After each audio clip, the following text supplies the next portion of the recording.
आप देख रहे हैं पाकिस्तानी खबरों और तबसरों पर मुश्तमिल आखिरी शो। बिस्मिल्लाहिर्रहमानिर्रहीम, अस्सलाम वालेकुम नाज़रीन। इरफान हाशमी आपको प्रोग्राम आखिरी शो में लंदन से खुशामदीद कहता हूं और अमेरिका से मेरे साथ मौजूद हैं शाहीन ज़बाई साहब। सर अस्सलाम वालेकुम। जी इरफान, वालेकुम सलाम। आज तो बड़ी खबरें हैं, बड़ी गर्म गर्म खबरें हैं, और जो 2-3 दिन से हम बातें कर रहे थे वो आज सारी की सारी ओपन हो गई, आउट हो गई। अब चले आगे क्या होता है देखते हैं।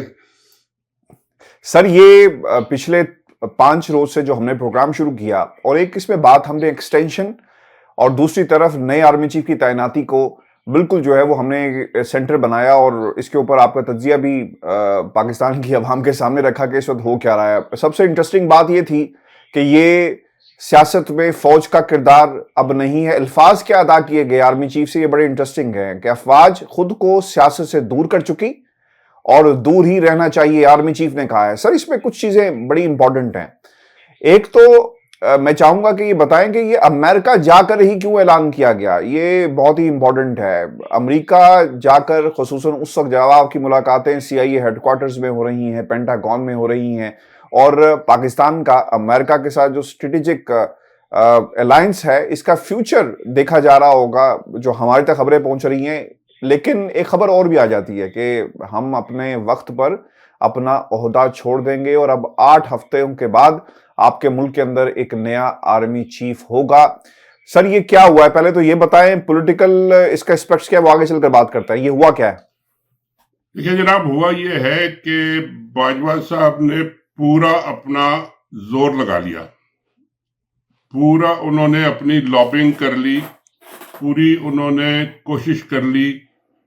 जैसा अगर आप पॉलिटिकल एक इसकी एग्जाम्पल चाहे तो जैसा कि लाहौर के ज़िमनी इंतखाबात में हुआ था कि पूरा हर एक ने मिल के पूरा जोर लगा लिया, सारे इकट्ठे हो गए, सब ने मिल के और इलेक्शन करा दिए।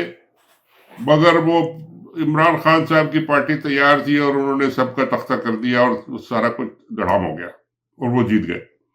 ये भी कुछ ऐसे ही गेम हुआ है। बाजवा साहब ने पूरा जोर लगा लिया, बिजनेसमैन को कन्विंस करने के लिए उन्होंने मीटिंगें कर ली, अपने जर्नैलों को कन्विंस करने के लिए उन्होंने मीटिंगें कर ली।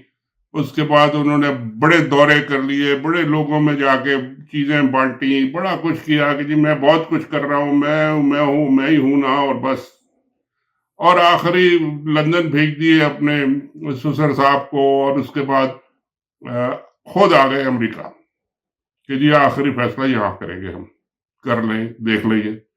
मगर वो सारा कुछ करने के बाद नतीजा निकला कि जी नहीं, आपने तो जाना है। तो आखिर फिर उन्होंने हार मान ली। उन्होंने कहा जी अच्छा ठीक है, अब जाना है तो फिर जाना है। अमेरिका ने अगर कह दिया या बाकी सब ने भी कह दिया तो उन्होंने खुद भी ऐलान किया हुआ था एक तरीके से। वो अब कह सकते हैं कि जी मैं तो देखे जी अपने वादे का बड़ा पक्का हूं, मैंने तो 6 महीने साल पहले ऐलान कर दिया था कि जी मैं नहीं लूंगा, तो मैं नहीं ले रहा, मैं जा रहा हूं। तो ये तो एक चैप्टर हो गया खत्म, और उन्होंने पूरी कोशिश कर ली लेकिन वो हार गए। ये बात इसमें जहन में रखें कि कोई इतने आसानी से नहीं जा रहे, पूरी कोशिश कर ली मगर ये कि हार गए। तो ये तो हो गया एक चैप्टर खत्म। अब उन्होंने क्या करना है और बाकी लोगों ने क्या करना है, ये अब इम्पोर्टेंट। एक जैसा हमने 2-3 प्रोग्रामों में कहा भी कि एक नई बिसात बिछाई जाएगी। तो वो नई बिसात पे अभी हम आएंगे, थोड़ी देर में आते हैं। सर ये इंपॉर्टेंट इस वक्त ये है कि London centre of activities, political activities बना हुआ है और नवाज शरीफ साहब अब इस मुल्क के नए आर्मी चीफ का फैसला करेंगे। खान साहब ने भी आज कहा कि एक मुजरिम से आप फैसला करवाएंगे तो ये सिक्योरिटी रिस्क बन गया। लेकिन सर पॉलिटिकल जमातें कहां पर खड़ी हैं? नंबर 1, नून लीग कौन सा आर्मी चीफ लगाएगी?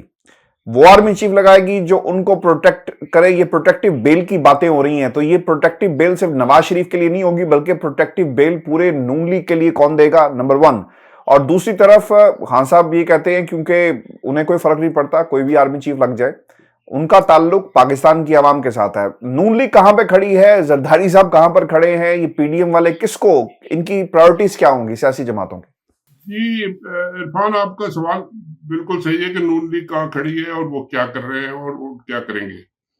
देखिए, एक बहुत इंपॉर्टेंट बात आज हुई है जो कि नोट करनी चाहिए। डिफेंस मिनिस्टर हमारे ख्वाजा आसिफ साहब ने फरमाया है कि जरूरी नहीं है कि पहले जो 3 4 5 लोग हों, जर्नल्स हों, उन्हीं में से चीफ लिया जाए, नीचे से भी आप ले सकते हैं। बल्कि वो तो यहां तक कहेगा कि जो भी लेफ्टिनेंट जनरल है वो भी एलिजिबल है। हालांकि ये ऐसी बात नहीं है। और अगर ये नून लीग ने पुराना जो अपना उनका तरीका है, नवाज शरीफ साहब को मौका मिल रहा है फिर इत्तेफाक से, और उन्होंने अगर वही करने की कोशिश की कि 6, 7वें नंबर या 8वें नंबर के बंदे को लाके बिठाना शुरू किया, पहले 8, 10 को उन्होंने फारिग कर दिया। जाहिर है अगर किसी जूनियर को बनाएंगे तो ऊपर वाले तो सारे घर गए। तो ये तो पूरे का पूरा जो इस वक्त बाजवा साहब के साथ जो पूरा का पूरा लॉट था, ये तो उन सबको खतरा उन्होंने क्रिएट कर दिया। उन सब के लिए एक वो तलवार लटका दी है कि जी आप लोग सब तैयार हो जाएं, बाजवा साहब तो अब जा रहे हैं, आप भी सारे जा रहे हैं उनके साथ, और कोई नीचे से हमारा बंदा आएगा। और ये बात एक्सेप्टेबल नहीं होगी। मैं आपको बता रहा हूं, ये बात एक्सेप्टेबल नहीं होगी फौज में। मैंने आपको कल मेरा ख्याल है परसों हमारे प्रोग्राम में कहा था कि फौज की मीटिंग में एक ये बात फैसला हुआ है कि जी आप जाएं, और ये भी फैसला हुआ है कि जी अब ये सीनियरिटी पे और प्लस मेरिट, लेकिन सीनियरिटी और मेरिट दोनों को रख के फैसला होगा और एक स्टैंडर्ड बना दिया जाएगा जो हमेशा फिर उसी तरह चलेगा। ये जो है तरीका कि जी 5वें, 6, 7वें नंबर के बंदे को आप ला के ले आए और अपनी मर्जी का मेरा बंदा आ गया, मेरा बंदा आ गया, मेरा तेरा बंदा अब कोई नहीं होगा। तो ये आज जो ख्वाजा आसिफ साहब ने बयान दिया है, ये एक नई उन्होंने पंडोरा बॉक्स खोल दिया है और ये अपने लिए उन्होंने नए रोड ब्लॉक्स बना लिए हैं। बाजवा साहब तो गए, वो तो उनका तो छोड़ दिया, लेकिन ये जो नए रोड ब्लॉक्स बने ये उनके लिए बहुत अच्छे नहीं होंगे। और जैसा मैं पहले भी कहता रहा हूं कि जो भी नया आदमी आएगा, जो भी आए, मगर ये कि अभी तो जाहिर आएगा तो उन्हीं पहले 3 4 में से लोगों में से आएगा, लेकिन जो भी आएगा वो अपना he will be his own man. वो बाजवा साहब का ये बैगेज वैगेज नहीं उठाएगा, इनके सारे कमिटमेंट्स को वो कोई नहीं मानेगा। वो अपनी डिस्कशन खुद करेगा, पॉलिटिकल डिस्कशन पॉलिटिशियन से भी और अपने आपस में भी, और वो ही विल स्टार्ट फ्रेश। तो ये नई लड़ाई जो अब नवाज शरीफ साहब शुरू करने वाले हैं या कर दी है उन्होंने कि जी अब हम अपनी मर्जी कर लेंगे, ये इनको बहुत महंगी पड़ेगी। और ये आप देख लें कि ये ऐसा नहीं हो सकेगा। तो इतने अरसा ख्वार रहने के बाद, इतने अरसा उनको मौका मिला है दोबारा कि वो दोबारा गेम में इन हो जाए, और फिर आके उन्होंने वहीं से शुरू करना है जहां से निकाले गए थे। तो उनके लिए तो कोई हालात बहुत अच्छे नहीं है। और ये मेरा ख्याल है सबने नोट किया, इमरान खान ने भी नोट किया, सबने नोट किया होगा कि जी ये क्या होने लगा है और ऐसा नहीं होगा। और इसी कॉन्टेक्स्ट में इमरान खान साहब की नेक्स्ट मूव जो है लॉन्ग मार्च की, और वो भी इसी में कॉन्टेक्स्ट में आएगी। अच्छा, मैंने प्रोग्राम जब शुरू किया ना तो एक जुमला उनका आर्मी चीफ का कि हमारा सियासत से दूर फौज हो चुकी है और हम दूर ही रहना चाहते हैं और खुद को दूर कर लिया सियासत से। सर, खून के धब्बे धुलेंगे कितनी बरसातों के बाद, ये स्टेटमेंट आप क्या समझते हैं कि किस हद तक सही है स्टेटमेंट है? क्योंकि सर एस्टेब्लिशमेंट तो नजर रखती है, एस्टेब्लिशमेंट तो फोन भी सुनती है कि प्राइम मिनिस्टर क्या कर रहा है, क्या हो रहा है, उसने क्या खाया। ये तो बातें सर दुनिया के सामने आ गई। कोई अगर ये कह दे कि फौज का किरदार, तो अब अगले आर्मी चीफ ने थोड़ी पूछने आर्मी चीफ अपने पुराने से कि बाजवा साहब हम दूर हो गए, या सर ये दूर हो सकते हैं? नहीं, देखिए ये बाजवा साहब ने अपने बारे में कहा होगा, क्योंकि अब तो वो उन्होंने जब ऐलान ही करना था अमेरिका में बैठ के कि जी मैं तो जा रहा हूँ, तो वो तो अब यही बात इसी तरह की अच्छी अच्छी गुड़ी गुड़ी बातें करेंगे कि जो फौज को दूर हो जाना चाहिए और हमें मईशत पे फोकस करना चाहिए और इन्वेस्टमेंट की बातचीत वो कर रहे हैं। बल्कि मैं आपको बता ही दूं कि उन्होंने क्या स्पिन दिया अपनी मीटिंग्स को यहाँ पे अमेरिका में। जो मीटिंग हुई उनका जो आर्मी हमारे जो ISPR ने जो बयान दिया उसमें उन्होंने कहा कि जनाब उन्होंने improving the economic trade and investment ties और बायलैटरल कोऑपरेशन और ये सारी बातें हमने डिस्कस की और फ्लड्स को डिस्कस किया। और पाकिस्तान ने बड़ा इजहार हमदर्दी किया कि जी फ्लोरिडा में वो फ्लड आ गए जैसे पाकिस्तान में आए थे। और ये सब बातें जैसे कोई पॉलिटिशियन करते हैं, जैसे कोई पॉलिटिकल लीडर या प्राइम मिनिस्टर का एक काम है कि वो करे, तो अब उन्होंने ये सब करके ऐलान भी कर दिया।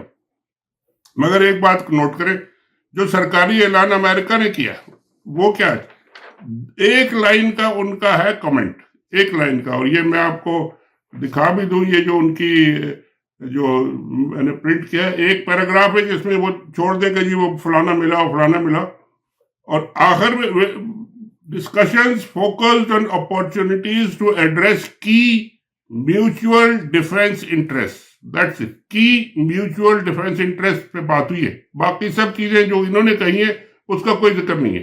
अब जाहिर है वो डिफेंस सेक्रेटरी है, वो फ्लड्स की बातें और इकोनॉमी की बातें और ये सारे वो उनका कोई ताल्लुक नहीं। इन्होंने ये अपना पॉलिटिकल इमेज बनाने के लिए और एक अपना बनाने के लिए कि देखें मैं पाकिस्तान के लिए हर जगह बात कर रहा हूं, वो किया होगा। लेकिन ये कि अगली आप जो अमेरिकन जो इंटरेस्ट है वो डिफेंस की उससे है, और ये सब बातें जो है, और जो खासकर वो जो आपका पहला पॉइंट था कि जो पॉलिटिक्स से अब कोई ताल्लुक नहीं है, ये सब बिल्कुल गलत है। पॉलिटिक्स से बिल्कुल ताल्लुक है। सारे पॉलिटिकल फोर्सेस जो है वो आर्मी की तरफ देखेंगी कि ये नया चीफ कौन आता है, किस तरीके से आता है, कौन क्या गड़बड़ उसमें होती है। अगर गड़बड़ हुई तो शोर मचेगा और नया चीफ आके अपनी एक लाइन लेगा और बताएगा, और उसके मुताबिक इलेक्शन होंगे या लेट होंगे या नहीं होंगे, वो जो भी होगा वो अपनी एक नई अंडरस्टैंडिंग डेवलप करेगा पॉलिटिशियंस के साथ, और उसके मुताबिक फिर काम चलेगा। ये सारा जो 2-3 दिन से मैं यही कह रहा हूं कि जी ये बाजवा साहब का जो हिलेगा मामला, अब ये मामला इनका बेस हिल गया, पॉलिटिकल बेस इस गवर्नमेंट का हिल गया। अब ये धड़ाम धड़ूम इनका होना शुरू हो जाएगा, और अभी आप देखें जल्दी होगा। तो ये तो बात कहना गलत है कि जी पॉलिटिक्स से निकल गए, कोई नहीं निकले, लेकिन हाँ कोशिश करेंगे कि जी वो अब पॉजिटिवली न्यूट्रल या एक्चुअली न्यूट्रल हो जाए और बैलेंस करके और मुल्क को आगे चलाएं, जो कि सबके लिए एक्सेप्टेबल भी हो।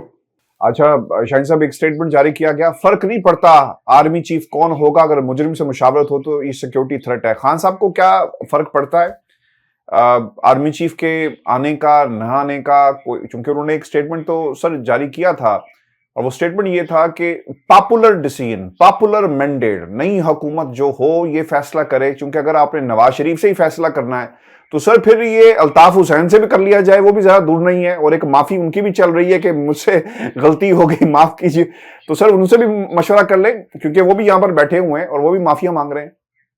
नहीं देखिए, ये खान साहब की बात बिल्कुल ठीक है कि उन्हें फर्क नहीं पड़ता, एक्चुअली उन्हें फर्क नहीं पड़ता, चाहे आप किसी को लगा दें दूसरे नंबर, तीसरे नंबर, 5वें, 6ठे नंबर। क्योंकि देखिए खान साहब ने अपना सारा फोकस रखा हुआ है अपने नए इलेक्शन पे, और नए इलेक्शन में अपनी परफॉर्मेंस पे, और वो बड़े कॉन्फिडेंट है कि जी बस इलेक्शन हो तो हम इन सबको ऐसी तैसी कर देंगे, स्वीप करेंगे हम। और अगर ऐसा होता है या अच्छी मेजोरिटी से खान साहब आ जाते हैं तो वो गवर्नमेंट में आएंगे, वरना उन्होंने कहा मैं आऊंगा ही नहीं, तो वो तो अलग सिचुएशन हो गई। लेकिन वो गवर्नमेंट में आएंगे अगर मेजोरिटी के साथ, तो इट डजंट मैटर कि इन्होंने किसको लगाया, वो 2 मिनट में जिसको चाहे बदल सकते हैं, और ये उनके लिए कोई मुश्किल नहीं होगा। और ये कोई ऐसा स्टेप नहीं होगा जो 12 अक्टूबर को नवाज शरीफ ने लिया था मुशर्रफ के खिलाफ कि जी हमने इसको हटा दिया और किसी और को लगा दिया तो कू हो गया। अब कू वो कोई नहीं होता, और खान साहब अगर एक मेजोरिटी लेके आएंगे तो उनके खिलाफ कोई नया आर्मी चीफ जो अभी 2-4 दिन पहले लगा है या हफ्ता 2 महीना पहले लगा हो, वो आके कू करने की पोजीशन में नहीं होगा। ना इस आजकल के जमाने में कू वो हो सकता है, उससे कोई फायदा नहीं होगा, ना हो सकता। तो इमरान खान साहब is in a very comfortable position. ठीक है, उन्होंने कहा लगा रहे जिसको लगाना है, उन्होंने उसने अपने आके काम करना है। हम उससे कहेंगे कि जी आप इंटरफेरेंस ना करें, इंजीनियरिंग ना करें, मैनिपुलेशन ना करें, और वो अपने इंटरेस्ट में अपने आप को एस्टेब्लिश करने के लिए वो करेगा कुछ ना कुछ, और बिल्कुल ऐसा ही करेगा कि जी नजर आए कि जी he is not interfering and he is not manipulating, और वो खान साहब के लिए ठीक होगा। उसके बाद जो इलेक्शन का रिजल्ट आएगा वो सबको एक्सेप्टेबल होगा। तो ये उनके लिए तो बिल्कुल ठीक है, और मेरा ख्याल है कि he will be very happy. बहुत शुक्रिया सर। व्यूअर्स, ये आज का हमारा शो था। अपने कमेंट्स जरूर भेजिएगा, चैनल को सब्सक्राइब करना मत भूलें। इजाजत दीजिए, थैंक यू सर। अल्लाह ने के बाद।